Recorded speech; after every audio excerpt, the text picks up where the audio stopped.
Alright, welcome back to the channel and welcome back to American Truck Simulator. Today we are in Casper, Wyoming, and we are taking a short drive down to Rawlins. It's only about an hour and a half game time, but I kind of wanted to drive this truck and show you these skins. What we have is Dielingwu Mack Superliner. It is completely free. In fact, everything in this episode will be free.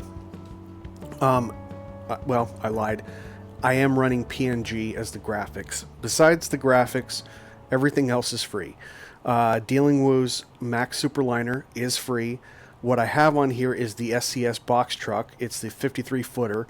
And the skins are both from Pauly's custom skins on the Superliner and on the 53 foot box. I have the insulated box, and I've got the little aerodynamic bulge on the front of the box truck. So that's pretty much what we're working with today. We've got a short drive, like I said, down to Rawlins. We're only carrying a pretty lightweight because we're doing some regional shipping today. We're not doing some like long distance stuff. In fact, we've got some machinery down on a job site down in Rawlins, and they need some extra help. We got some tires, we got some batteries, random machine parts that we have. It's only 25,000 pounds running down there, so this truck has got more than enough. And what do we have in here? We have a 460 horsepower E7. Kind of makes sense that we're running a Mack, that we should run a Mack engine.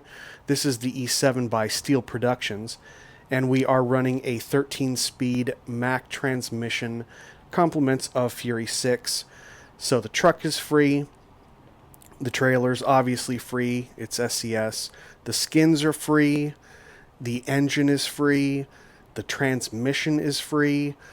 Everything is it's all freeware, so you can get a hold of all this and do this run yourself. With that being said, we're already loaded up, so let's go ahead and get in. I'll talk to you a little bit down the way about this 13 speed. It's really not difficult at all. Half a tank should be enough.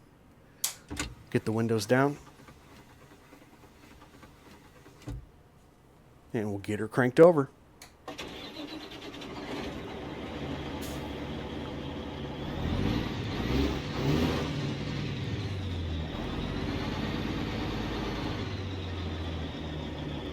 Alright, get our lights on. Parking brake off. And we'll go ahead and hit the road. Keep this up so you, at the top of the screen, so you know what gear I'm in and what I'm doing.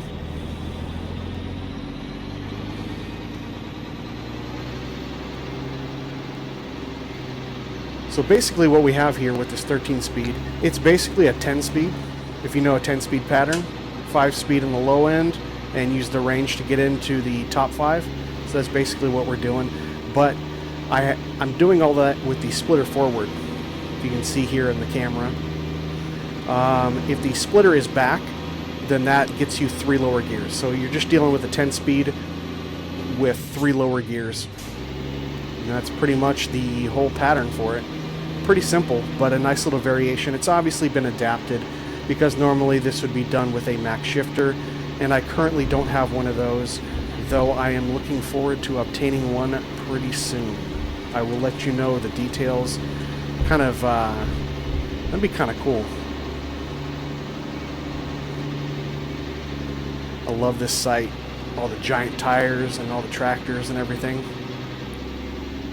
I actually have one of my home bases here in Casper.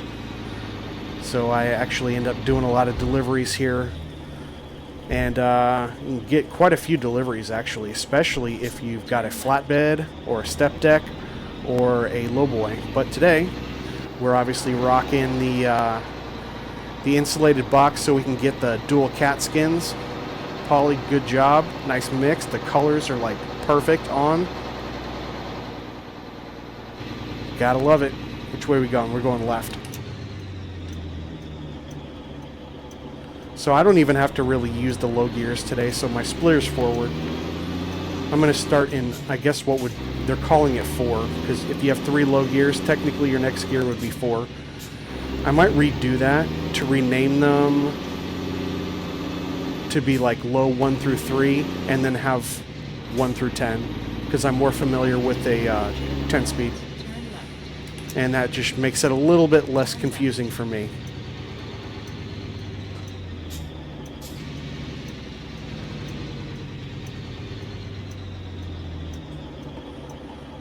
So it's not that far. Like I said, hour and a half game time. We won't be going too incredibly fast, though. I've got a pretty high differential in here. I actually had it built up from when I was hauling some serious weight with the Superliner. Go ahead and skip a gear.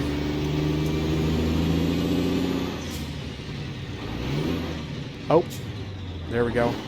That's right. I've got a U-shaped pattern on. There are 2 different variations of this transmission. One's a standard H and one is a U-shape where 7 and 8 would be backwards. So it'd be 7 lower right, 8 upper right.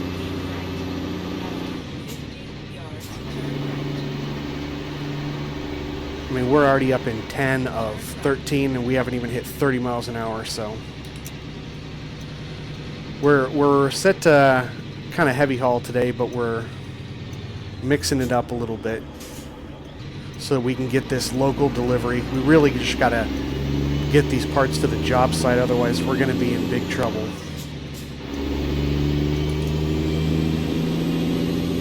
Apparently these parts were supposed to be sent over the job at the end of last week and they weren't, so we got a little yelling at, and rightly so. So I got to get these over here quick. Otherwise, normally I'd be doing more of the long hauls, and I'd be using like the step deck and the lowboy. But for today we have the box truck. We just need to get something to them quick. Now, question for you guys, for those of you real truckers, some of you that have done a combination of long haul, maybe some regional work or some, shorter trips. Would you normally have enough guys available to where you wouldn't have to be filling in like this in this scenario, in this RP?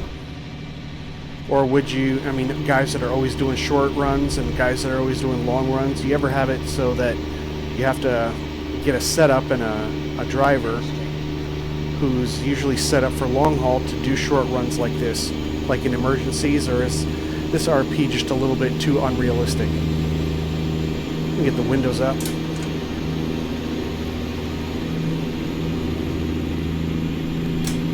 Quiets it a little bit, not a whole lot. That's alright, we'll hear this E7 purr.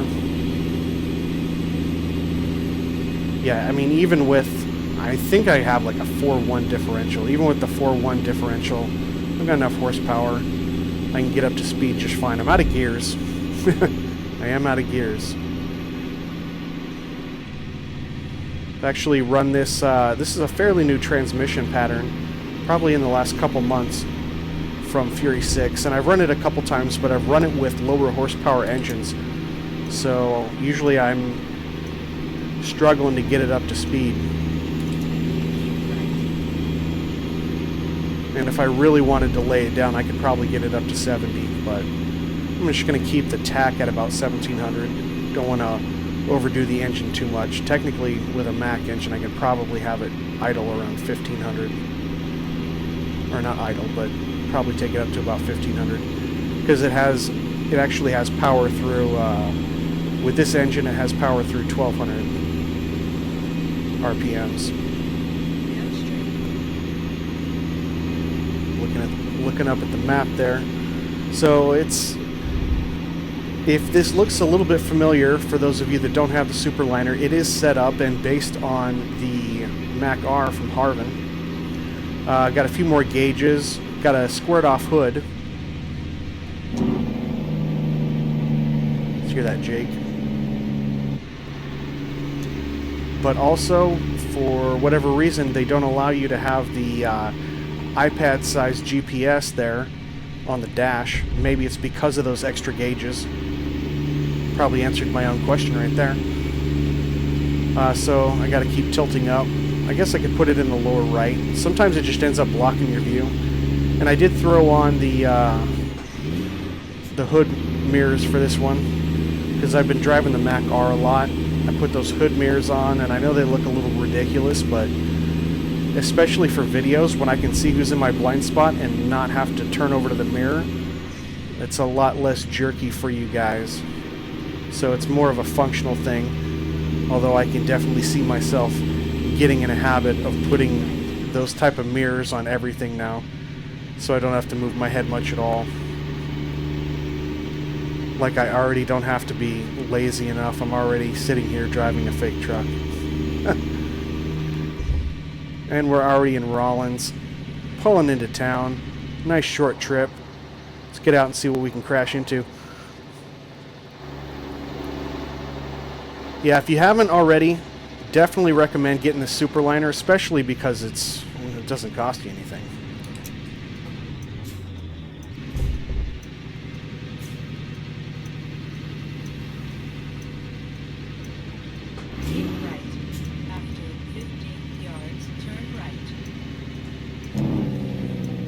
Hear that Jake again. Turn right. But yeah, 13 speed pretty much. So if I wanted to go splitter back, then I can go 1, 2, and 3. It would just be the first 3 gears. But I'll go splitter forward. I don't need it. I've got the power. Not a whole lot of weight on here.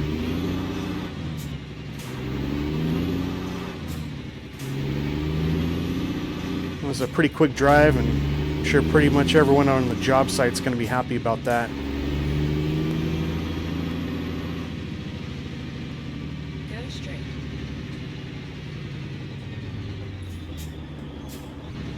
Haven't been over to Rawlins in quite a while. Let's check out the scenery. That's a crazy little mountain there. Oh, I guess we'll go.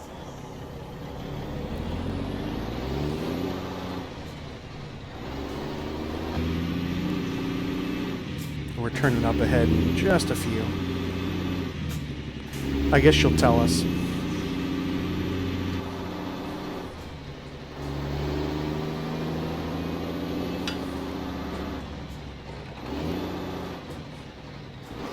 Oh, my fault. Okay, we are turning right now.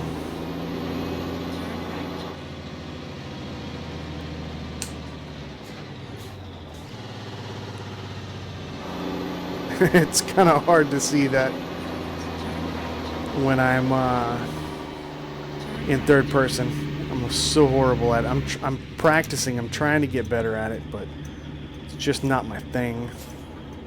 Some people I think are just naturally a little bit better. Skip a gear. Go to 6. See if I can skip another one. Go to 8. There we go. Pulling up onto the job site here. Pretty quick, huh? Oh yeah. We've even got the gates. Go ahead and get our 4-ways on. Get our windows down.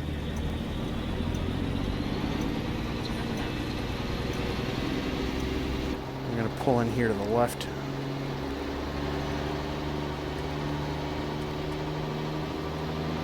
See if I can do this in third person. It's even harder with this little zoom cam that I have. The zoom cam, by the way, there's a link for it down in the description.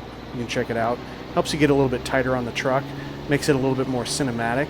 But it's definitely an adjustment to get used to in terms of if you're already bad at third person driving, which I am. Pretty cool skin for the truck and trailer, though. So where are we going? Oh, we got to go over there, huh? Let's get out and float our way over there so we can find out where we're going. Oh, that one, I haven't parked there in a while. I'm gonna do the little horseshoe around there. Do we have any lights on here? No beacons, no beacons.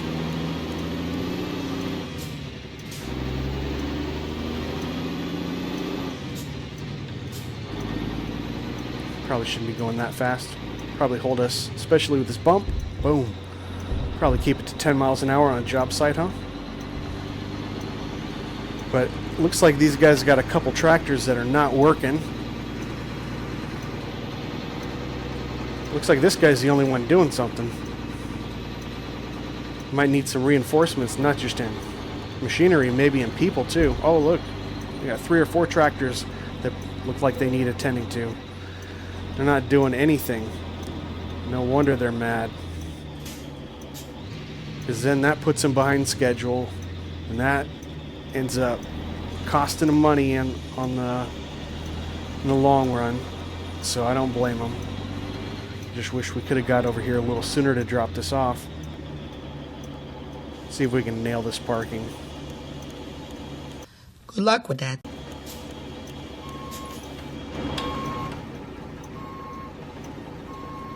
Hit the horn, of course. I don't know what kind of horn that is. I think it just came with the truck. I don't have any like specialized horns on this one. Oh, I don't know if we're going to be able to make that. No, we're going to have to pull forward. Straighten her out.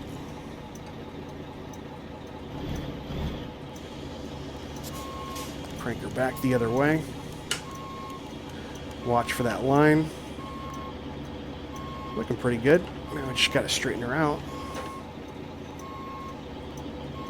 I'm going to pull forward, straighten that out just a little bit. And crank it to the left. Very good. Then we'll come back.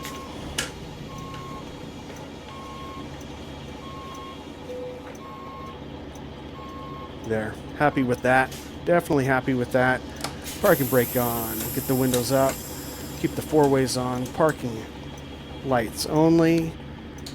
Engine is off. Get these things out of the way. And welcome to Rawlins. Short little trip here with the Mack Superliner. And gotta love these skins by Pauly's Custom Skins. Check them out. I'll have a link to the truck. The 2 skins. By the way, the... you see I've got the cat mud flaps. Those also come with the trailer skin. So these are both separate. You can get these separate on the Steam Workshop, the truck and the trailer, but the mud flaps come with the trailer. I'll also put a link down to Steel Productions E7 as well as Fury 6's 13-speed Mack transmission. All the directions are on there, all materials that you need, documents that you copy and paste into your folders are all there. It's explained really well. Hope you guys enjoy the drive. Just a short little drive, but tried to RP it today because these guys really need some help with their machinery. And I'm glad I could get it over to them as quick as I could. Anyway, if you enjoyed the video, go ahead and give me a thumbs up. Consider subscribing and hitting the notification bell so you can see all of my videos. And I will see you guys on the next one. Take care.